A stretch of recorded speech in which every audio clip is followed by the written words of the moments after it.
عید کی نماز کے اندر افضل یہ ہے کہ جتنا سورج نکلنے کے بعد جب اشراق کا وقت ہوتا ہے تو اشراق کے بعد جتنی جلدی ہو سکے اس میں افضل ہے عید کی نماز۔ ہمارے ہاں ایک دستور پڑا ہوا ہے مدتوں سے کہ ذرا دیر سے کرتے ہیں، تو ہم رفتہ رفتہ اب اس کو واپس لا رہے ہیں، تو اب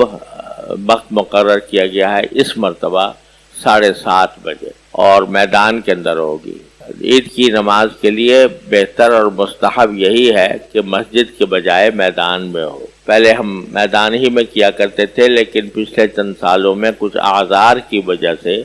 مسجد میں عید کی نماز ہوتی رہی ہے۔ اب الحمدللہ وہ اعذار تقریباً دور ہو رہے ہیں، تو اس لیے اس سال حسب سابق پرانی روایت کے مطابق عیدگاہ میں انشاءاللہ نماز ہوگی اور 7:30 بجے ہوگی۔ اس کے بعد پھر دھوپ زیادہ ہو جاتی ہے تو اس واسطے بھی مشکلات ہے، اور سنت کے قریب یہ ہے کہ اشراق کے بعد جتنی جلدی نماز عید ہو اتنا بہتر ہے، اور ہو سکتا ہے کہ انشاءاللہ آئندہ سالوں میں اور آئندہ نمازوں میں ہم اس کو اور مقدم کریں 7:30 سے 7:15 پھر 7:15 سے 7، تاکہ سنت کے زیادہ قریب ہوتا چلا جائے۔